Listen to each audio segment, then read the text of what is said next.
It doesn't have to make sense. They didn't have to lift their swords. All they did was blow the ram's horn and break the clay jars. If God tells us to do something, we need to be obedient and we need to respond. He isn't asking for perfection. Clearly, the Israelites were not perfect. They were worshiping other gods. They were going to other idols. They were making sacrifices of things that they shouldn't have been doing. But those were God's people. He was still going to provide a way out. He was still good, and he was still taking care of them. Yeah, there was consequences to their actions, but in his goodness, he was going to redeem and restore them. And in this, I love that Gideon didn't know what the end goal was going to look like. You see in the scriptures, he just took it one step at a time. Okay? I'm supposed to take these men and I'm going to ask them if they're afraid. Okay, and then God told them what to do next. Okay, and then I did this. And then he did this. And then the end result, Israelites got victory. And they were no longer over the Midianites, and I believe they took care of it. They took care of all that issue, and they were restored completely in their own nation, in their own tribe. See, through Gideon, the Israelites were set free, and it all took a heart that was willing to be obedient. See, now we can't just be hearers of the word anymore, church. We have to be a church that's willing to be doers. And if you look in James 1:22 through 24, it's the Message translation, and I love it so much. I read a couple of them, and it says, "Don't fool yourself into thinking that you are a listener when you are anything but, letting the word go in one ear and out the other. Act on what you hear.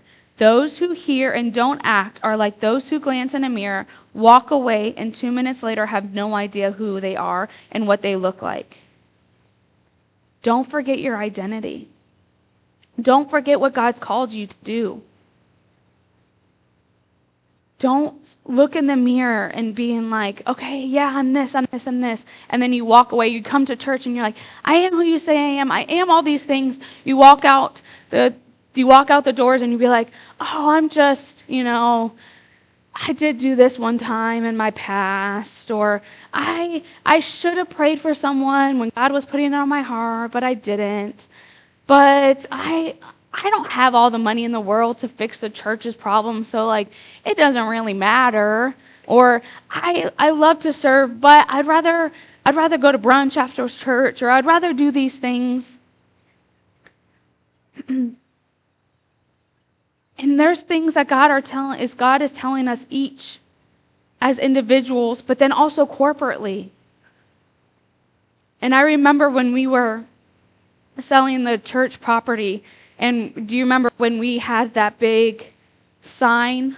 If you were there at the last service, some of you guys weren't, but we had the church sign down, and Pastor James, and we had some worship going on, and he asked people to come up and sign it if you were there. And even if you had a little verse to put on there, or if you had a little quote, or whatever God was putting on your heart, to write it down. And we actually still have it in our garage because we're going to put it up whenever we get our place. But God reminded me of what Corrine Ibbotson said. And she put on there, do it afraid. Just do it. Even if you're afraid, just do what God is saying to you. Because sometimes we can even hear the most simplest task, but if it's not what we think, we don't do it. So many times you can think okay, God, heal me of my anxiety. I'm crippled in it. I have all of this going on, and I just want to be healed. But sometimes the answer can be well, you maybe just organize your house. Get some things in order. Maybe it can be God, I need a new job. I want this promotion. I'm praying for this promotion. What's going on? I want this. But then he turns to you and says, well, you need to forgive. Work on forgiveness. Sometimes it doesn't make sense with what you want. or what you're asking for, but you have to trust and just do what God is telling you to do, because you never know what is stopping what you're praying for, or what you're believing for, or maybe why you aren't seeing certain things play out the way you want. Are you doing what God is telling you to do? Are you doing what the Word tells you to do? It's not just Pastor James and I standards. Like we go to God. The Word says this. Oh, be obedient to what at least God is saying. Because you never know, it could be connected to a much bigger issue. The Israelites would have never got victory over the Midianites if they didn't take care of that altar issue first.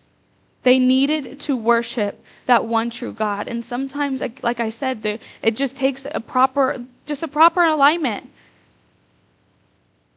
And then you can go forward with what God has. It doesn't need to make sense